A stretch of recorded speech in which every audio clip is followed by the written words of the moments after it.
Hello, this is Bishop Nolan McCann, and we're back talking about wholeness and the faith community. With me today, I have Gloria Joy Sherrod, who is a licensed professional counselor, and my daughter. And I'm very pleased to have her with us today. Hello. Hello, great to be here. Yeah, so listen, I understand a couple things. Number one, we are called to minister to the whole man, body, soul, and spirit. And I think it's so important to mention the fact that faith and mental health are not mutually exclusive. And so today I just wanted you to just share just a few minutes on some key things we should hone in on when we talk about being healthy in these other areas. Absolutely. I think within the faith community, people can oftentimes get wrapped up in kind of feeling like everything in their life and every aspect of their life has to come from that faith community or has to come from religion. Mm, And that can cause people to neglect their physical health, their mental health, and kind of every other aspect of their lives as okay. they pour into the faith community, which is great. But we still have to see a doctor. We still have to take care of, those other aspects of our health. And so I think that the misunderstanding is that you lack faith if you see a mental health professional or Right. address your mental health, when in reality, going to a mental health professional is the same thing as going to the doctor to get your blood pressure checked. It's something that we need to take care of for ourselves.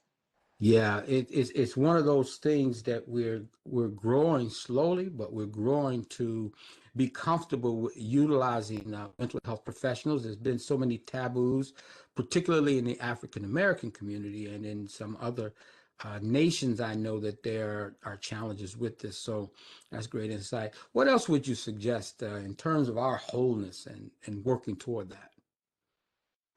I don't know why the first scripture that comes to my mind is cast your anxieties onto him because he cares for you.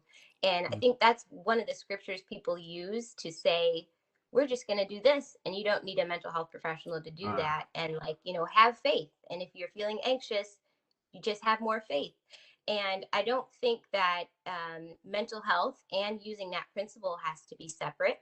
A counselor can actually help bring you closer to your faith by teaching you how to cast your anxieties onto him mm, if that's something that you're having difficulty doing, because it's one thing to say do that, but how do you do that? And a counselor can help guide you on how you can, trust yourself or, trust an outside source to be able to move forward in your life.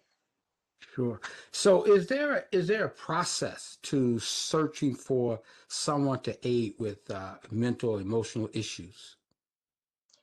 Absolutely. I get so many requests for how to find a mental health professional. Where do you start? What kind of professional do you go to? And there's a couple directories that I refer people to online. Therapy for Black Girls is a really good one that I refer to people to a lot of times. Psychology Today, ZocDoc. These are all kind of databases that you can go online and look for a professional. I think the most important thing when it comes to finding a mental health professional to talk to is really the relationship and how well you click with that person. Mm, So I like to say that finding a therapist is like dating. You kind of interview them and you go to a therapist, and if you click, that's really beneficial already. And if you don't, therapists are not offended if you go to someone else who you might click with better. sure. And I want to add that you can, in your search, identify those who come from a Christian perspective. I also think it's important to consider, the cultural awareness and interaction, so that that might make you more comfortable. And if they have cultural sensitivity, they may be able to understand more deeply your specific experience. If you're a person of color, so this is good stuff. You've written a book, Adult ADHD, and just give us a real brief snippet about that book. Absolutely. Adulting with ADHD is a project I started maybe 2 years ago now, I think. Wow, I can't believe it's been that long.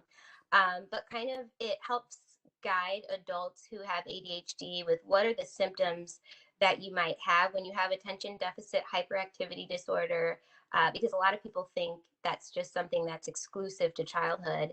And so even if they have the diagnosis, they don't know how that's then going to affect them in their adult life. So it's a guide for people to be able to self-reflect, get to know themselves, and get to know how their brains work with that diagnosis so that they can be successful. Very cool. I know the book is available on Amazon, and that would be Gloria Joy Sherrod. What's your website? GloriaJoySherrod.com. There you go. Easy as that. Proud of you. Love what you're doing. All right. Thank you for sharing with us these nuggets, this wisdom. Peace and blessings to everybody. Let's take care of ourselves, the whole man, body, soul, and spirit. This is Bishop Nolan McCann saying, have a good one.